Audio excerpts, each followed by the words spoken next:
तो हेलो प्यारे बच्चों, लो आज मैं आपको ये भी बता दूंगा ब्याज से संबंधित समस्या है। बहुत सारे बच्चों को ये पता नहीं रहता है कि साधारण ब्याज क्या है और चक्रवृद्धि ब्याज क्या है, किसमें ज्यादा ब्याज लगता है और किसमें कम ब्याज लगता है। मैं आपको सेटिस्फाई कर दूं, आपको भी एग्जाम्पल समझाऊंगा।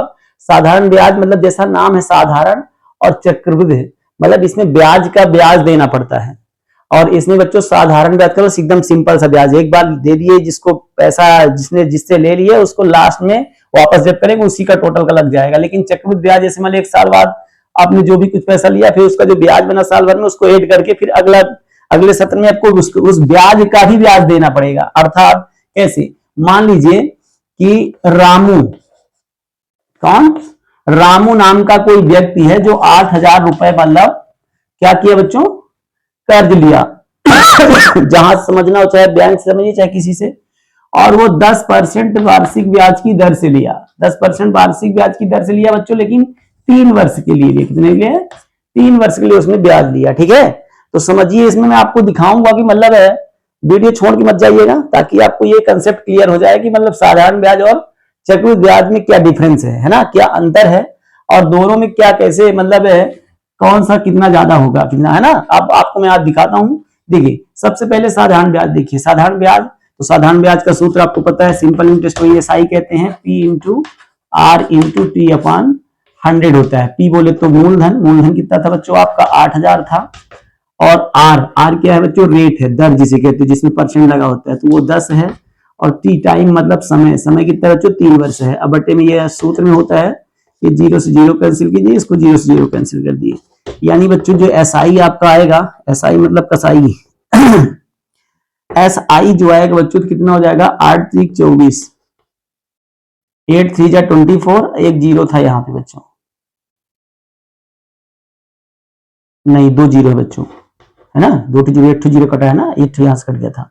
ये आपको मिला एसआई, ध्यान रखिए इतना मिला। ठीक है, अब जस्ट यहां देखना हो तो इसको देख लीजिए कि मतलब है जो सी आई होगा।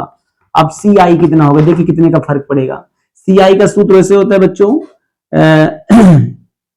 पहले आप अमाउंट निकाल लीजिए, फिर मैं सी आई का, नहीं बहुत लंबा प्रोसेस में चला जाता, पहले अमाउंट निकाल लीजिए।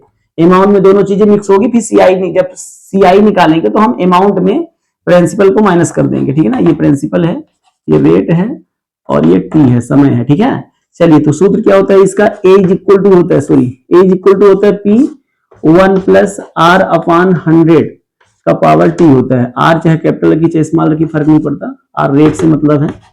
चलिए देखिए थोड़ा ध्यान से। ठीक है, पी बोले तो कितना है बच्चों आपका 8, कितना है 8,000 है। ठीक है, फिर 1 प्लस आर बोले तो 10 है, अपान क्या है बच्चों 100 है, और उसकी पावर क्या है 3 है। ठीक है, ये 8 कर दिए, यहां पे 0 से 0 काट दीजिए। अब इसको भिन्न लघुत्तम लेंगे तो कितना आएगा, लघुत्तम 10 आएगा, तो 10 से कम 10 हो गया, अब प्लस है पर 1 बचा था, इसकी पावर क्या है बच्चों 3 है।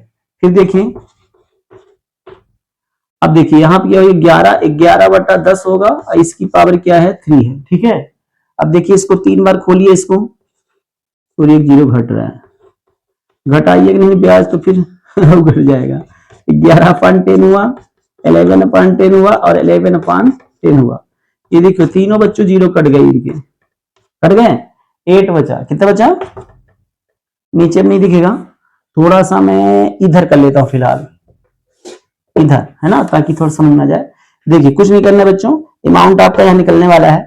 अब देखिए 11 का 11 से करें 122 आता है, और 122 का ये बच्चों 11 से मल्टीप्लाई करें 13, यहाँ हो जाता है 13 31 हो जाता है बच्चों। आपको कंफ्यूजन आप कर लेंगे, ठीक है ना, 11 में 11 गुणा करेंगे तो 121 आएगा। अब फिर बच्चों जब 121 में फिर से 121 में बच्चों फिर से 11 का मल्टीप्लाई करेंगे तो आ जाएगा 13 31, करके देख लेंगे पक्का आएगा। ठीक है ना, 11 का क्यूब 13 31 होता है। ठीक है, चलिए इसका मल्टीप्लाई करके देख लेते हैं कितना है बच्चों। यहाँ पे देखिए 8 1 जा 8 हुआ, और 8 3 24, 8 3 जा 24 हुआ, 24 की 4 कैरी 2 आई, 8 3 जा 24, 26 हो गया, कैरी फिर से 2 आई, 8 1 जा 8 और 10। अमाउंट क्या मिला बच्चों 10,648, अर्थात समझ में आया कि 8,000 लिया था, और ब्याज कितना बना, इसका ब्याज मिक्स करके इतना बना। ब्याज कितना बना देखिए, सी आई क्या होता है, यहीं पे सी आई कंपाउंड इंटरेस्ट बराबर होता है बच्चों ए माइनस पी होता है, ए माइनस पी। अर्थात बात करें तो ए कितना है बच्चों, ये जस्ट आया अमाउंट आपका 10,648। अब माइनस पी कितना था बच्चों 8,000। अब घटा देंगे तो कितना आ जाएगा, यहाँ पे देखिए, यहाँ पे कितना आ जाएगा बच्चों, इसमें घटाएंगे तो आपका सीधा सीधा दिख रहा है कि 2,648 क्या देखने को मिला। ये देखिए एस आई यहाँ पे इतना आया 2,400 आया, और यहाँ पे बच्चों जो कंपाउंड इंटरेस्ट आया सी आई आया वो कितना आया बच्चों, ये देखिए थोड़ा सा यहाँ पे देखिए कितना आया, कितना आया 2,648 आया। अर्थात हम यदि बात करें तो कितने का डिफरेंस आया मैं ये बताता हूं, वही अंतर मैं बोला भी हूं, साधारण ब्याज और चक्रवृद्धि ब्याज में अंतर कितने का होगा वही मैं आपको दिखाई दे रहा हूं। 8,000 रामू भाई साहब लिए थे, तो जब साधारण ब्याज से दिए तो उनको ब्याज कितना देना पड़ा 2,400 देना पड़ा। लेकिन जब वो चक्रवृद्धि ब्याज लग गया तो चक्रवृद्धि ब्याज में उनको देखिए 2,648 रुपए देना पड़ा बच्चों। ये रुपए का सिंबल यहां लगा लेना है। अब देखिए मैं दोनों का डिफरेंस देख देता हूं, कितना अंतर आता है, कितना देखिए दोनों को घटा देना है तो बड़े वाले में ये, तो देखिए दोनों का डिफरेंस अंतर क्या होगा, तो पहले कंफर्म में सी आई बड़ा होता है, सी आई माइनस होगा एस आई। अर्थात बच्चों सी आई कितना मिला आपको 2,648, अब माइनस कितना मिला है आपका 2,400।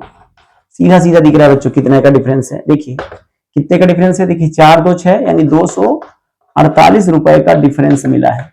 देखिए यही है बच्चों, मतलब साधारण ब्याज और चक्रवृद्धि ब्याज में क्या अंतर है, यही है आपका डिफरेंस बच्चों। ठीक बच्चों, वीडियो अच्छा लगा करें तो एक काम जरूर करना है ना, चैनल को सब्सक्राइब जरूर कर लेना है और बेल आइकन बजा देना है ताकि आपको वीडियो अच्छी अच्छी मिलती रहे।